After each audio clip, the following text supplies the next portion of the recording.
அஸ்ஸலாமு அலைக்கும் வரஹ்மத்துல்லாஹி வபரகாத்துஹு. இது ஷார்ட் நியூஸ் வழங்கும் டாப் ஸ்டோரிஸ். இன்றைய தினம் 2025ஆம் ஆண்டு ஜனவரி மாதம் 27ஆம் திகதி திங்கட்கிழமை. இன்றும் கூட நாட்டில் இடம்பெற்ற முக்கியமான செய்திகளை ஒரு தொகுப்பாக நாங்கள் உங்களுக்கு வழங்குகிறோம். அந்த வகையிலே அண்மைய நாட்களாக உள்ளூராட்சி மன்ற தேர்தல் எப்போது நடைபெறும் என்பது சம்பந்தமாக பலரும் பேசிக் கொண்டிருக்கின்றார்கள். இன்றைய தினத்திலே ஒரு முக்கியமான செய்தி வெளியாகி இருக்கின்றது.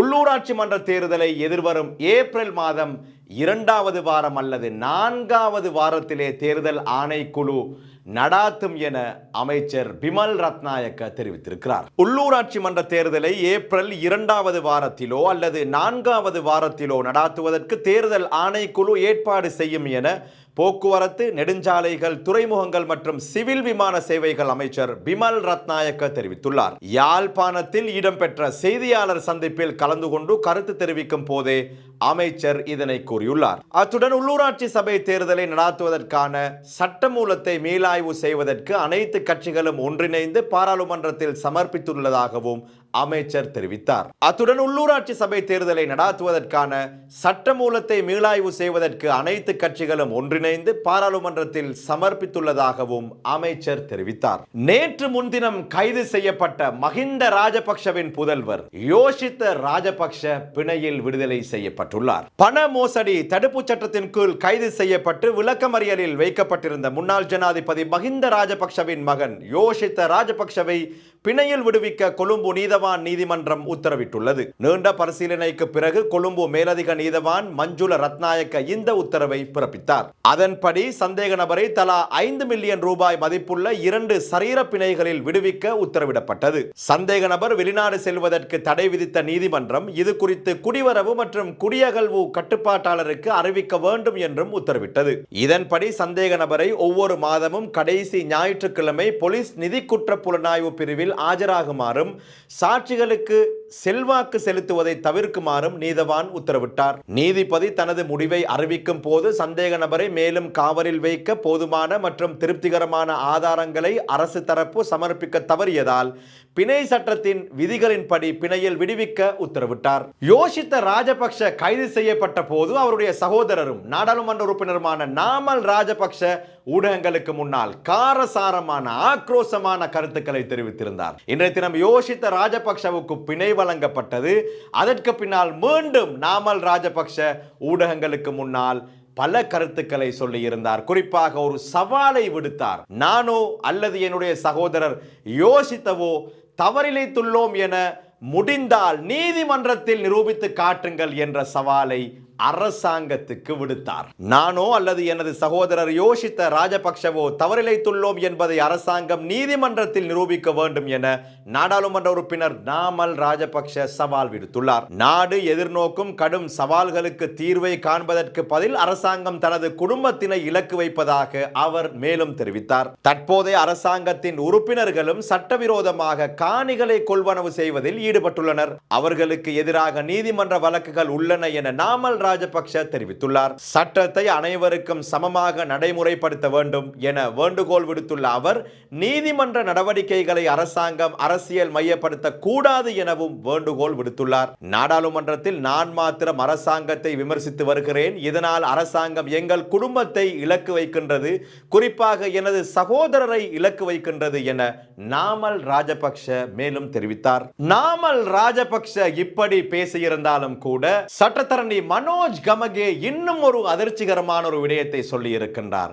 எதிர்வரக்கூடிய 2 வாரங்களுக்குள் நாமல் ராஜபக்ஷ கைது செய்யப்பட போவதாக சொல்லி இருக்கிறார். அடுத்த 2 வாரங்களுக்குள் நாடாளுமன்ற உறுப்பினர் நாமல் ராஜபக்ஷவை கைது செய்வதற்கு அரசாங்கம் திட்டம் தீட்டியுள்ளது என்பது தெரிய வந்துள்ளதாக முன்னாள் ஜனாதிபதி மஹிந்த ராஜபக்ஷவின் ஊடக செயலாளரும் சட்டத்தரணியுமான மனோஜ் கமகே தெரிவித்துள்ளார். 2029ஆம் ஆண்டு நாமல் ராஜபக்ஷ ஜனாதிபதியாக தேர்ந்தெடுக்கப்படுவார் என்று தற்போதைய அரசாங்கம் அஞ்சுவதாகவும் அதனால் தான் அவர்களை குறிவைப்பதாகவும் சட்டத்தரணி கூறுகிறார். இன்று 27ஆம் திகதி ஊடகங்களுக்கு கருத்து தெரிவித்த அவர் மிக முக்கியமான ஒன்று நடந்திருக்கும் என்று நினைக்கிறேன். இந்த நாட்டில் அரசியல் நோக்கங்களை தொடர அரசியல் அரசியல்வாதிகள் சட்டத்தை எப்படி பயன்படுத்தினாலும் இன்று இந்த நாட்டில் சுதந்திரமான நீதித்துறை அமைப்பு நிரூபிக்கப்பட்டுள்ளது என்று நான் நினைக்கிறேன். இந்த நாட்டில் சட்டம் செயல்படுத்தப்பட வேண்டுமானால் அது தனிப்பட்ட அறைகளில் விவாதங்களின் அடிப்படையில் எடுக்கப்பட்ட முடிவுகளின் அடிப்படையில் செயல்படுத்தப்படக்கூடாது.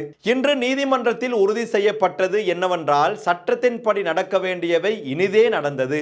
ஏனெனில் இன்று நீதிமன்றத்தில் வெளிப்படுத்தப்பட்ட உண்மைகளின்படி இந்த வழக்கு பண மோசடி சட்டத்தின் கீழ் பதிவு செய்யப்பட்டிருந்தாலும் குற்றப்புலனாய்வுத்துறை உண்மையில் எந்த நடவடிக்கையும் எடுக்கவில்லை என்பது மிக தெளிவாக வெளிப்படுத்தப்பட்டுள்ளது என்பதை இந்த நேரத்தில் நான் குறிப்பாக கூற விரும்புகிறேன். அந்த சட்டத்தின் கீழ் இந்த அரசியல் விவாதத்தின் விளைவாக இதுதான் நடந்தது. யோஷித்த ராஜபக்ஷ பலிக்கடாவானார். எனவே இப்போது அரசியல் விளையாட்டுகளை விளையாட சட்டத்தை பயன்படுத்த வேண்டாம் என்று நாங்கள் கூற விரும்புகிறோம். சட்டம் அமுல்படுத்தப்பட்டால் ஒரு சட்ட ஒழுங்கு, ஒரு அமைப்பு மற்றும் சட்டத்தின் சில கொள்கைகள் இருக்கும். அது அதன்படி செயல்படுத்தப்படாவிட்டால் இது போன்ற சம்பவங்கள் மட்டுமே நடக்கும். இன்னொரு விடயம், குறிப்பாக இப்போது நாம் கற்றுக்கொண்டது என்னவென்றால் நாட்டின் பிரச்சனைகளை தீர்ப்பதற்கு பதிலாக அவர்கள் எல்லா பிரச்சனைகளையும் மறந்து விடுகின்றார்கள். மேலும் சிவப்பு லேபிள்களுடன் 300 கொள்கலன்கள் விடுவிக்கப்பட்டதாக கூறப்படும் தலைப்புச் செய்தி வரும்போது அவர்கள் திடீரென்று பெலியத்தவுக்கு செல்கிறார்கள் மற்றும் யோஷித்த ராஜபக்ஷவை கைது செய்யவும் இந்த 300 கொள்கலன்களில் என்ன இருந்தது என்ற கதையை அடக்குவதற்காக இதை ஒரு தலைப்பாக மாற்ற முயன்றனர். ஆனால் மக்களுக்கு பிரச்சனைகள் உள்ளன என்று நாங்கள் கூற விரும்புகிறோம். இந்த ஊடக காட்சியின் மூலம் தங்கள் அரசியல் எதிரிகளை வேட்டையாடுகின்றோம் என்பதை காட்ட மக்களால் ஒரு அரசாங்கம் நியமிக்கப்படவில்லை. மக்களுக்கு ஏதோ ஒன்று தேவை. மக்களுக்கு அரிசி விலை குறைய வேண்டும், தேங்காய் விலைகளை குறைக்க வேண்டும், மக்களின் வாழ்க்கை செலவு குறைக்கப்பட வேண்டும், மற்றவர்கள் வாங்கிய கமிஷன்கள் நீக்கப்பட்டு மின்சார கட்டணங்கள் குறைக்கப்பட வேண்டும். எனவே இவற்றை செய்வதற்கு பதிலாக இது போன்ற அரசியல் நாடகங்களில் ஈடுபடாதீர்கள். நான் தான் இந்த செய்தியை முதலில் உங்களுக்கு சொல்கிறேன். அரசாங்கம் தற்போது அடுத்த 2 வாரங்களுக்குள் நாமல் ராஜபக்ஷவை கைது செய்ய திட்டமிட்டுள்ளதாக அவருக்கு தெரிவிக்கப்பட்டுள்ளது. எனவே 2029ஆம் ஆண்டுக்குள் நாமல் ராஜபக்ஷ இந்த நாட்டின் ஜனாதிபதியாகி விடுவார் என்ற பெரும் அச்சம் இருப்பதாக நான் நினைக்கிறேன். அந்த பயத்தினாலா ராஜபக்ஷாக்களை காட்டு விலங்குகளை போல் வேட்டையாடுகிறார்கள், அல்லது அது 3% குறைந்து பிறகு 2வது இடம் ஐக்கிய மக்கள் சக்தியாகத்தான் இருக்கும் என்று நான் நினைக்கிறேன். ஆனால் அது ஐக்கிய மக்கள் சக்தியில் உள்ள வேறு யாரும் அல்ல. அவர்கள் குறிவைக்கின்றார்கள் என்று நாங்கள் கூறவில்லை. ஆனால் அந்த விடயங்கள் இல்லாவிட்டாலும் ராஜபக்ஷாக்கள் மீண்டும் ஆட்சிக்கு வருவார்கள் என்ற நியாயமான பயம் இருப்பதில் இருந்து ராஜபக்ஷவும் அவரது குடும்பத்தினரும் குறிவைக்கப்படுகின்றார்கள் என்பது தெளிவாகிறது. ராஜபக்ஷாக்கள் தோல்வி அடையும் போது அவர்களின் சகோதரர்கள் மீது கை வைக்கப்படுகின்றனர். அதற்கு பதிலாக ராஜபக்ஷாக்கள் மீண்டும் ஆட்சிக்கு வருவார்கள். இறக்குமதி செய்யப்படும் வாகனங்களின் விலைகள் சற்று அதிகரிக்க வாய்ப்புள்ளதாக ஜனாதிபதி அனுரகுமார திசாநாயக்க ஹோமாகமவில் தெரிவித்தார். இறக்குமதி செய்யப்படும் வாகனங்களின் விலைகள் பிப்ரவரியில் சற்று அதிகரிக்க வாய்ப்புள்ளதாக ஜனாதிபதி அனுரகுமார திசாநாயக்க தெரிவித்தார். பிப்ரவரி 1ஆம் தேதி முதல் தனியார் வாகனங்களை இறக்குமதி செய்வதற்கு அனுமதி வழங்கப்படும் என்றும் ஜனாதிபதி தெரிவித்தார். ஹோமாகமவில் நடைபெற்ற பொதுக்கூட்டத்தில் உரையாற்றும் போதே ஜனாதிபதி இதனை தெரிவித்தார். கடந்த காலத்தில் நாட்டை பாதித்த அந்நிய செலாவணி நெருக்கடியால் பிப்ரவரி 2002இல் நாட்டிற்குள் வாகன இறக்குமதி முற்றிலுமாக நிறுத்தப்பட்டது. அதைத் தொடர்ந்து நாட்டில் வாகன விலை வேகமாக அதிகரித்தன.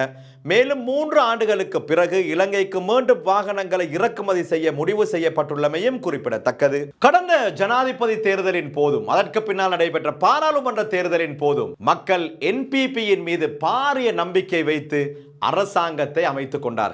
ஆனால் அண்மைய நாட்களாக நடைபெறக்கூடிய நிகழ்வுகளை பார்க்கும் போது ஆங்காங்கே சந்து பொந்துக்களிலே வாக்களித்த மக்கள் அரசாங்கத்தை சாடி வருவதையும் அவதானிக்க முடிகிறது. இந்நிலையிலே மக்கள் அரசாங்கத்தின் மீது ஏமாற்றம் அடையவில்லை என வெளிவிவகார அமைச்சர் விஜித ஹேரத் தெரிவித்திருக்கிறார். கூட்டுறவு வாக்கெடுப்பின் முடிவுகளால் பொதுமக்களின் கருத்தை அளவிட முடியாது என்று வெளியுறவு மற்றும் சுற்றுலா அமைச்சர் விஜித ஹேரத் கூறுகிறார். சமீப காலங்களில் தன்னை ஆதரிக்கும் குழுக்கள் பல கூட்டுறவு தேர்தல்களில் தோல்வி அடைந்திருந்தாலும் இன்னும் பல வெற்றி பெற்றுள்ளன என்றும் அவர் கூறுகிறார். குறைந்த எண்ணிக்கையிலான வாக்குகள் இழக்கப்படுகின்றன என்பது பொதுமக்களின் கருத்து மாறிவிட்டதாக அர்த்தமல்ல என்று கூறிய அவர், எதிர்க்கட்சிகள் வென்ற சிறிய எண்ணிக்கையிலான கூட்டுறவு இடங்கள் மிகைப்படுத்தப்படுகின்றன என்றும் கூறினார். மேலும் கூட்டுறவு தேர்தலில் ஏற்பட்ட தோல்வியை தற்போதைய அரசாங்கத்தின் மீதான ஏமாற்றமாகவோ அல்லது தற்போதைய அரசாங்கத்தின் மீதான பொது கருத்தில் ஏற்பட்ட மாற்றமாகவோ கருத முடியாது என்று அவர் தெரன தனியார் தொலைக்காட்சி சேனலில் ஒரு நிகழ்ச்சியில் பங்கேற்ற போது கூறினார்.